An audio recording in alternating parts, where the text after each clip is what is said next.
This episode of the Athletes Lounge podcast is brought to you by Dubois County Garage Doors.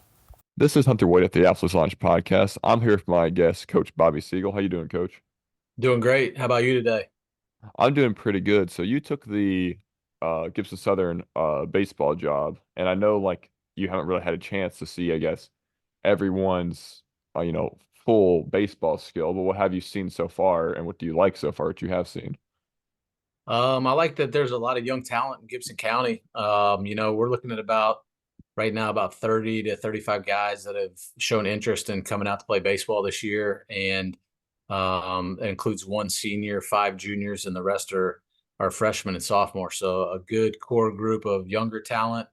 We've been working out here as of late, a couple of days a week that the IHSA allows us to do, and probably about 12 to 15 guys have been showing up for that. A lot of guys are still involved with winter sports, swimming, wrestling, basketball, being the three that I have guys that are participating in those sports. So still a lot of bodies that I haven't really seen as far as picking up a glove and a ball and a bat, but the guys that are working out, they've got a lot of focus, a lot of energy, just trying to get a feel for me. I'm trying to get a feel for them, and it's been good so far. What can you actually really work on them with, at this point in the year before you have everyone and before you even have, pretty much, maximum practice time because you only have a couple days a week to work on actual baseball stuff. Yeah, I mean, basically in December, Mother Nature was good to us, so we were able to get out on the football field. We're lucky enough to have turf football field at Gibson Southern High School, so that was very nice to utilize that.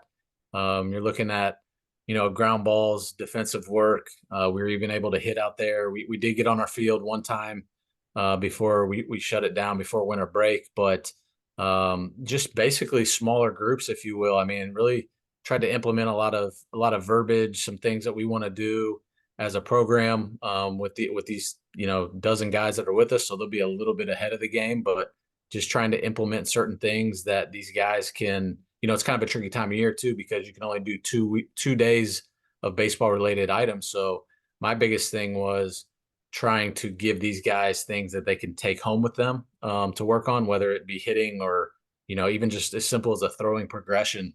Some things that they could still, everybody thinks throwing is just catch, turn, and throw, and there's a lot of cool things that you can do if you are able to use your imagination as far as starting with the ball and glove, and whether you're a third baseman or a middle infielder or an outfielder, there's a lot of things that you can do footwork wise, glove work wise, still work on exchanges while you're also getting your arm warmed up. So we've been taking it pretty slow.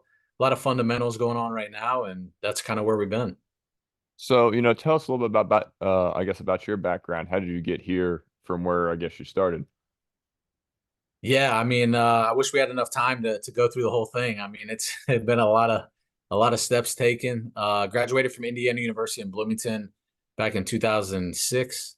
In 2007, I was with the Cincinnati Reds in their baseball operations department, so got to see a lot of really neat things. Started out in high A with them in Sarasota for a couple months, and then they shipped me up to Cincinnati, and I was rolling in the Great American Ballpark and doing a lot of video work and charting and things like that for the big league club. But then I also got a taste of the amateur draft, all the things that go into that. I mean, you talk about like some hardcore information and background checks and medical information. I mean, there's a ton of stuff that goes into what names you see on a board in a war room type setting when you're trying to figure out who you're going to draft. So that was a pretty cool experience as well. And then in 2008, that's when I started my coaching adventure. I didn't really know where I would start, or I honestly I hadn't even really planned on getting in coaching, but it was a good opportunity for me to get the on-field experience again, not as a player, but from the other side. And then also I was able to obtain and earn a master's degree as well in my first 2 years of coaching. So that's kind of the short version, but basically from 2008 all the way up until now, I've been on the coaching side of things. I just finished my 8th year with the Evansville Otters this past summer. 2016 was my first year with them in the Frontier League, and then 2013 was my first professional coaching experience just outside of Chicago in the American Association with a team called the Gary Railcats. So, been at just about every level of college baseball except for Division III. I think is the only level that I haven't coached at. Was at Division I, Division II junior college. Was at Wabash Valley for a few years, right down the road from us. So I've seen a lot of the country.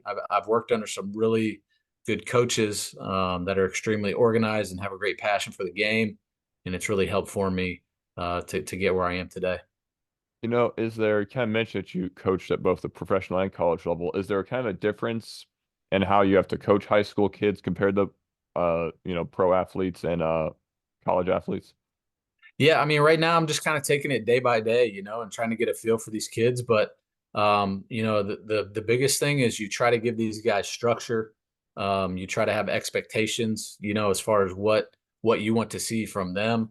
And then once you give them the roadmap or the game plan for a specific drill or a specific day, it's really important that you hold those guys accountable as well. So I think, there's what I will say is the players that you deal with are at different stages in their life. So I Yeah. think there definitely will be an adjustment process for me.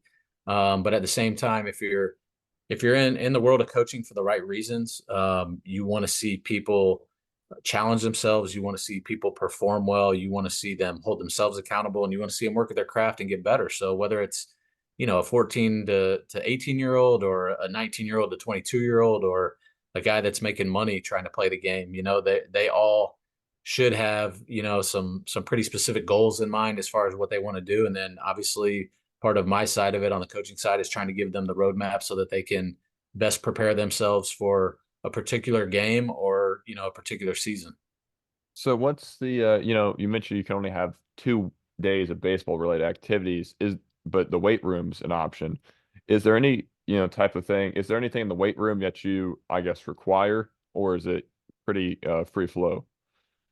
Yeah, so we've been kind of tying those together where, we'll work out on the with baseball for a couple hours and then we'll go right into the weight room.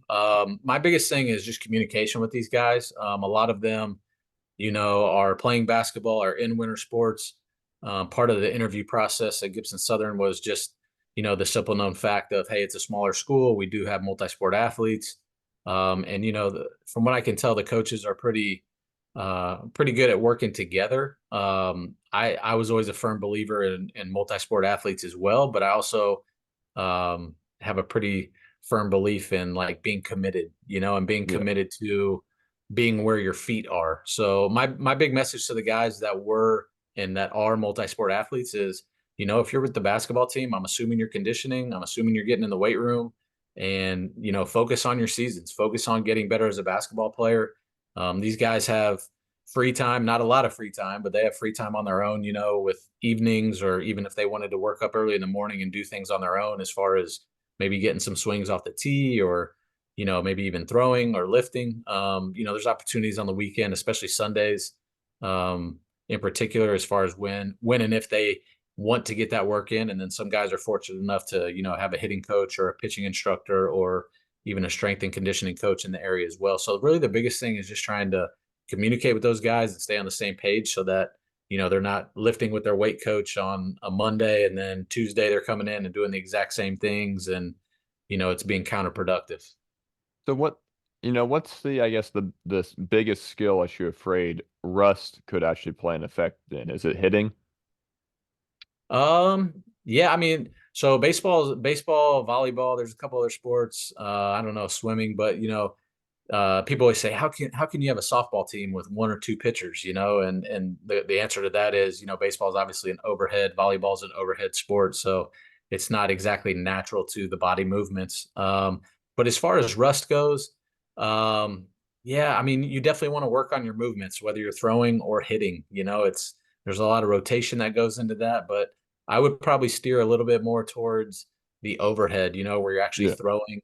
So I think knocking the rust off and making sure that you're easing back into things would probably be more geared along the lines of throwing, whether they're pitchers or just position guys. And then, I think once you start progressing those guys back into cages and doing some T work and some lead up drills and some movements, as far as hitting goes, I think they'll pick right up nice and easy. The so at this point, with your are you can you like kind of section guys off with different members of your staff to work on different things? Yeah, like for pitchers and fielders? yeah, yeah. So I'm very fortunate to have, a pretty qualified coaching staff, some guys that have already been in the program. So I'm lucky enough to have an outfield coach. I've been working with the catchers. The tricky part, is sometimes on certain evenings, whether it's them having a job or maybe even coaching another sport, is just making sure that we have areas covered. Yeah. So that's been a little bit tricky, but we do have, specific coaches for specific areas. So as far as at this point in the year, we've been doing some individual infield work and some outfield work, and I've been able to work with the catchers. And we'll definitely progress here even this week with the pitchers and like you said, trying to knock the rust off, trying to ease back into, probably starting with some flat grounds and just easing our way into making sure that we're throwing at the proper effort level, proper distances, and then obviously progressing back to getting on the mound and throwing at a downhill slope. Now you mentioned a couple times there, catching, I guess catcher is probably the most unique position out there. What makes, I guess, someone in your opinion a good catcher, and what do catchers need to work on, I guess, throughout the year? Oh man, I'm a little biased to this answer because I was a catcher, Yep. and so I have a pretty strong opinion on what I should expect from my catchers. Everybody, it was kind of interesting. I went to a coaches convention this past weekend, and it was funny how people always want to say catchers are kind of like your quarterback of the team, right? Well, quarterback runs the offense, right? Yeah. So it's kind of as far as baseball goes, it was kind of interesting to hear this gentleman speak about the catching position, but he kind of compared him to like a middle linebacker, because it's obviously defense. You have to be extremely athletic. You have to be able to adjust on the fly, be able to read certain things, whether it's a pitcher's delivery or, how a team runs the bases, shifting your shifting your defense. Everything's right in front of you. But I would say the most important thing is you have to have somebody who's very, very focused and also thinking ahead of the game, as far as setting up hitters or, with two strikes, being able to look at your defense and see if somebody needs to adjust on the field where they're standing or how they're positioning a hitter. And then just the constant like head on a swivel, looking for signs from the coaches, looking at your defenders, looking at where hitters are standing in the box, what their swings look like. I mean, there's really a lot to it. So I don't know if that's exactly the answer you're looking for, but as far as how I can work with those guys is not just relaying the mental messages, but then you also have tons of drills, receiving and being able to present pitches and make your pitchers and umpires look good is something that you do the majority of the time as a Yeah. catcher. And obviously you have blocking and throwing and some other skills that need to be honed in and worked on, at practices to be really good at. I guess at what age did you realize you're a catcher? When did you become a catcher full time? Yeah, that's a good question. I think it was when I was 9 years old is when I really took interest to it. It's funny because my dad was a catcher at the high school level, and he tried to shy me away from it. He's like, you don't want to do that. You don't want to put all that gear on. And sure enough, I was like, yeah, I do. I really do want to put that stuff on and give it a shot. It's funny when you're younger. A lot of guys play shortstop or pitch or kind of see themselves in the middle of the field, but it was something that I wanted to experiment with. And then once I saw that I was involved with every single pitch, it really, I don't know, I think it made the game a lot more fun for me, and challenged me. I think I was always up for a good challenge as well. And so 9 years old was when I strapped the gear on, and I guess I took it off when I was about 21 or 22. Yeah. So Well, it's funny that you said it was fun for you. 'Cause I think most people think, squatting with, heavy gear on's the opposite of fun. But yeah, no doubt. You got to be a little bit crazy, but you have to be a rare breed to want to try it out first of all, and then kind of see it as a challenge and want to do it on a daily basis. so like you said, you've had tons of different stops, be it, IU, Butler, all across the college level and, pro level and that, the honors. Is there kind of stuff you kind of have picked up from each stop, but you can kind of, I guess, apply now, which, at Gibson Southern? You can kind of, learn stuff at each place. Oh yeah, definitely. like I said, it's I guess the biggest difference, is even at the collegiate levels, when you compare maybe Division I to junior college, is Yeah. I would say the governing bodies and the rules that you're strapped to. Obviously, there's rules in professional baseball as well, but I'd say the biggest difference is that these guys are playing for a living. They're playing for a paycheck. I mean, at any time they could be called into the manager's office and say, "Hey, thanks for your services here. We're gonna move in a different direction and let you go on your way," whether that's with another team or even just getting out of baseball. Um, but yeah, I mean, as far as just like the coaches that I've come in contact with and just watching them organize, whether it's a spring training or organize just daily practices, and you kind of learn like what priorities are for certain coaches. Some coaches might be firm believers in pitching and defense, and depending on what level you're at, at the junior college level, we were really big on offense, offense, offense. So it was almost like at one of the junior college stops I was at, it was like you better be able to hit, you better be able to run produce, you better be able to pitch it, you better be able to run bases as part of the run production stuff. And then Yeah. I think defense might have been, last of importance to that particular coach at that particular level. But it's definitely been a good ride for me and a good experience to learn from all different types of baseball minds and competitive personalities, in general. So it's been great. Dubois County Garage Doors, where you get big city selection and hometown service. Visit our website at DuboisCountyGarageDoors.com to see the products we offer or to schedule a service call at your home or business today. You mentioned kind of like when you first got into coaching, you weren't really, I guess, you didn't dream of being a coach when you were a kid or anything. So at what point did you kind of, I guess, decide that coaching was fun or that you liked coaching or this was for you? It's a great question. I see you got a Indiana Pacers jersey on your I do. wall back. Is that Mark Jackson? Yeah, it's Mark Jackson. Yeah. There you go. Yeah, I grew up watching the Pacers, in Indianapolis at the old arena. And not to get too far off of your original question, but I kind of blame my childhood hero, being Reggie Miller. It was funny, like hearing him and seeing the career he put together, and I just, I did everything that guy did growing up, Yeah. except play basketball, through college and and professionally. But I remembered him saying, "Man, I have zero interest in coaching. I don't ever want to get in coaching." He had some pretty strict, regimented off-season programs, and just I think the older he got, and some of the younger players that he was around towards the end of his career, those guys maybe didn't treat their bodies the right way, or didn't take care of themselves, or they just didn't really have that professional mentality. And so I just kind of followed suit, like, hey, I don't think I ever want to get into coaching, just because he cared so much. He cared, and he was so detailed, and he like wanted other people around him to care as much, and to be as detailed as him. And he just felt like I wasn't getting reciprocated. So I guess what I'm saying is I went down to Union College in Kentucky and said, hey, I'm going to get a master's degree. I'm going to try this coaching thing out. And if it doesn't work, it doesn't work. I can walk out of here with furthering my education with a master's degree. And so I partially blame Reggie Miller. I partially blame my first head coach that I ever worked under. His name is Bart Osborne down at Union College. There was a guy actually that just retired from Henderson County as well, who was Bart's recruiting coordinator at Union by the name of Adam Hines.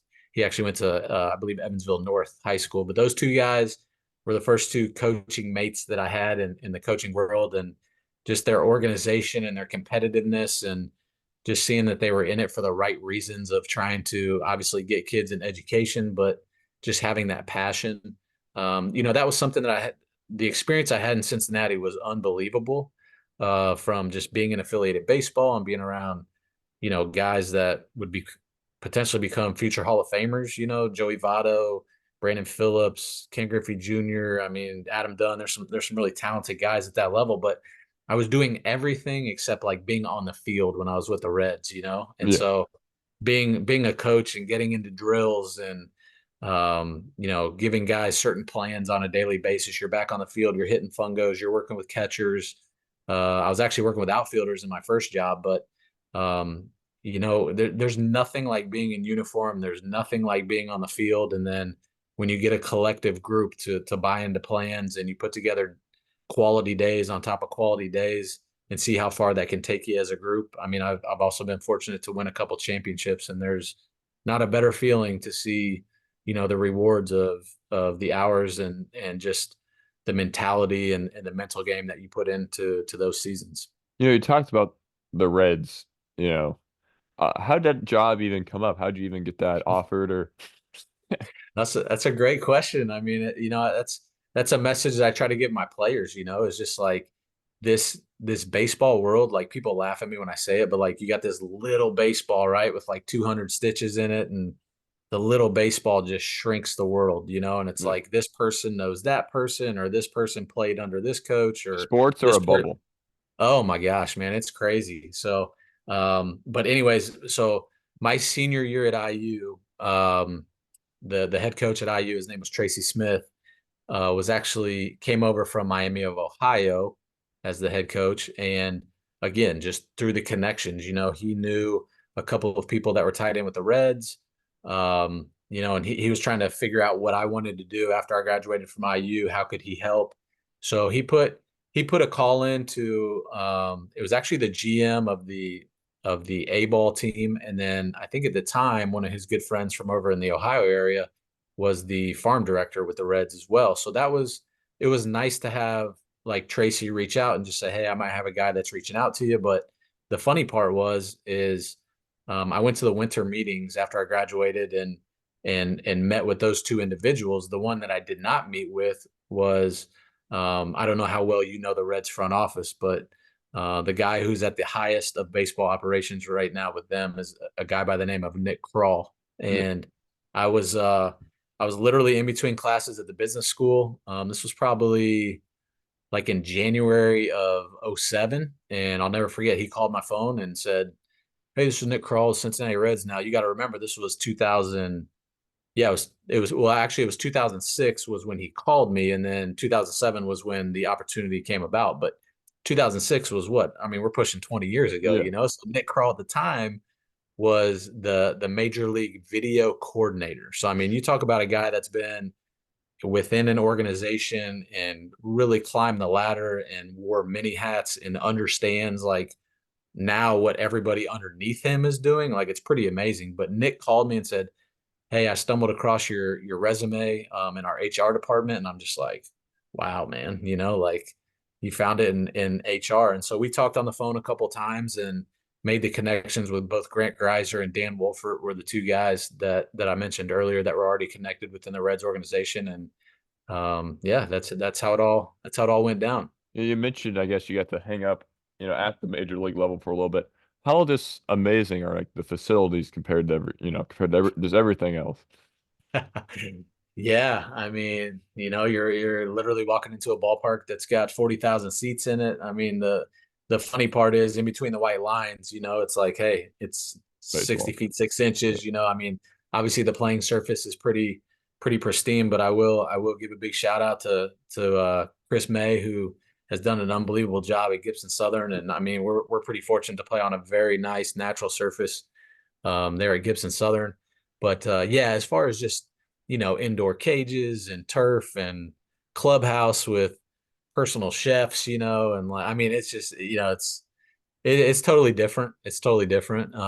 But it's the game is evolving, and I mean, you're starting to see pregame meals at Indiana University. You're starting to see turf fields at Indiana University. You know what I mean? So, as far as when it'll actually trickle down all the way to the high school level, I think some high schools are fortunate enough to have that support and see certain things like that are gravitating towards them. But yeah, I mean, those guys at the big leagues, they're making millions and millions of dollars, so you know they're they're at the luxury of having really nice facilities.